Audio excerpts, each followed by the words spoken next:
This is the news at noon. You know, raising any child can be difficult, but what if you have a difficult child to raise? That's one of the subjects we're going to cover today. Bob Lobel, how did your mother handle you? Well, Liz, actually, she didn't spare the rod, if that's any kind of a pun, but hey, we found a new alternative to golf, and one that could be just as much fun. We're going to do some fly fishing, so stick around and catch the news. Okay, all of that's coming up on the news at noon. You're watching WBZ-TV, Boston. Liz Walker. Bob Lobel. Now, live, this is WBZ News 4. Well, Bob Lobel is out in the middle of, now get this, Jamaica Pond fly fishing. I didn't know they fly fished, or is it they flew fished in Jamaica Pond? Bob? Fly fish, Liz. Very good try, but they are today. Actually, they've stocked Jamaica Pond, so it's pretty interesting place to fish. We're going to talk primarily about saltwater fly fishing today. This is an unbelievably growing sport in America. It's the most written about sport in America, if you can actually believe that. And we've got our whole coterie of experts up here from Harwich and Fly Fishing on the Cape to talk all about technique, all about spots, all about the beauty of fly fishing. So here we go. Taking the hook off the end of my line. So it's kind of an information-seeking day. But here's the man right here. I'm not kidding. And you think I'm kidding. And I don't blame him either. I've already hooked a photographer, another big lunker. Didn't put up much of a fight, however. Bob Benson is the man. He is everything you need to know about fly fishing the Cape, and he runs a school in conjunction with Orvis. And we're going to talk about why fly fishing has become so popular, especially for women. But I advise next time when you do it, use a hook. First there was the book, and then there was the movie, A River Runs Through It. In Montana, Wyoming, on the Gallatin River just before Yellowstone Park. Beautiful setting. It's not that fly fishing wasn't popular before the movie, but after the movie it has really, really, really caught on. Pardon the pun. We're at Jamaica Pond because it is the nearest body of water that's got any fish in it worth catching. And Bob Benson, of course, fishing the Cape. We're going to talk primarily about fly fishing in saltwater. But I guess, Bob, the first thing is, why the increased popularity of this sport, and what's the magnetism for women? Why so many women and children? I think you find that this is a very beautiful environment. Primarily, that's the reason. People can come out here and have fun. They come to a pond like this, or they go to the salt water. They can fish the national seashore, the bays, the estuaries.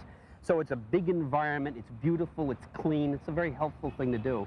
We're going to look at some technique behind us because you brought three people along that really, not that you're not the master, but three people along who really have the technique. They're supposed to be casting, not reeling in. Is there anything on the end of those lines? Tell us about the technique. All right, great. Chris Ryan, the closest fellow to us here, he's our instructor, our head director for our saltwater school.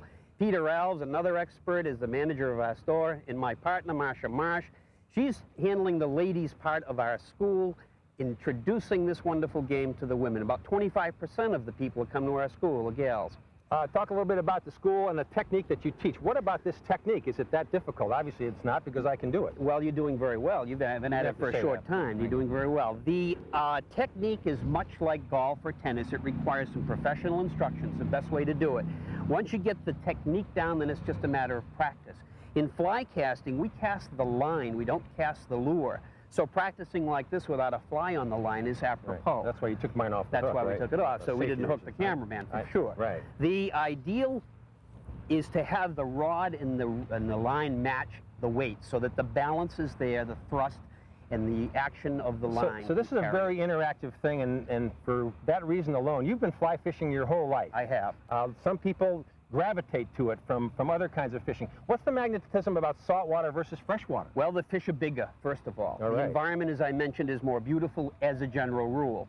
It's not affected by hot and cold and wind and other things like that that can ruin a freshwater situation. We always have wind on saltwater. We teach people to cope with that. Okay, so you have to learn how to cast into the wind. You have to learn how to cast a light line. You're all talking technique. What about the basis of all this, tricking the fish into biting your line? Tricking the fish. What we do in fly fishing in the salt water is we use a different kind of a bug than one would use here in fresh water. Let's go up to the camera here, because obviously the cameraman's not coming into the water. As much as I'd like to see him do that. The flies that we use in salt water, they replicate things that would be different from fresh water. In other words, we've got things that look like little crabs. Yeah? Maybe it does to a fish, but it looks like a fly to me. It does. Okay. But a little minnow like this would look just terrific to a striped bass. All of these lures or flies are made to simulate a bait fish. Expense, how much are these flies costing? How much are these fly rods costing?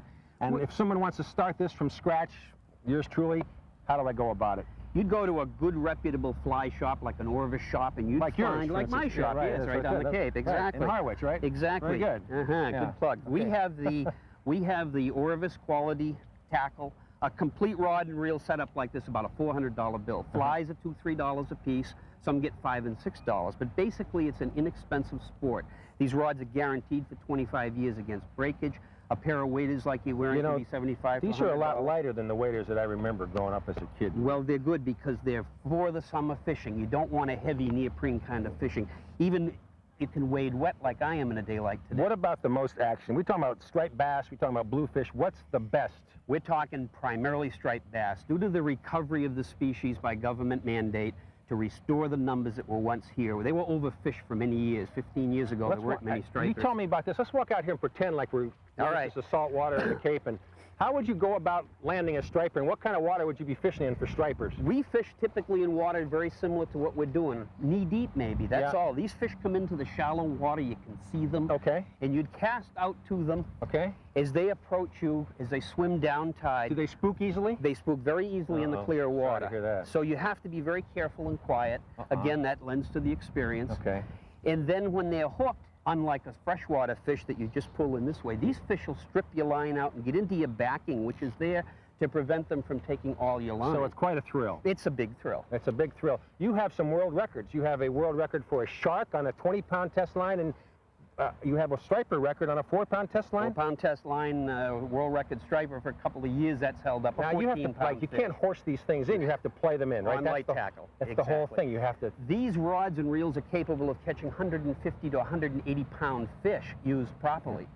So that's the thrill of it all. It's going big game with fly rods. So it is you against whatever's out there. Exactly. The environment. And there's so many athletes, former athletes. I know Bobby Orr, Kari Yastrzemski, Ted Williams, Larry Bird, Kevin McHale, Havlicek. They are all into this. What is that all about? I think it's an extension of their athletic ability and appreciation of nature to get out and enjoy the environment. They love it. It's a natural. I wouldn't know what to do if I had a striper on this. I think you're doing darn good. You're going to come down and fish with us. Can we put a hook on next week? We can. All right, thanks, Bob. Thanks a lot. Bob Benson from the Cape in Harwich. Fly fishing the Cape. Liz, it's a big sport for women and children. Big sport.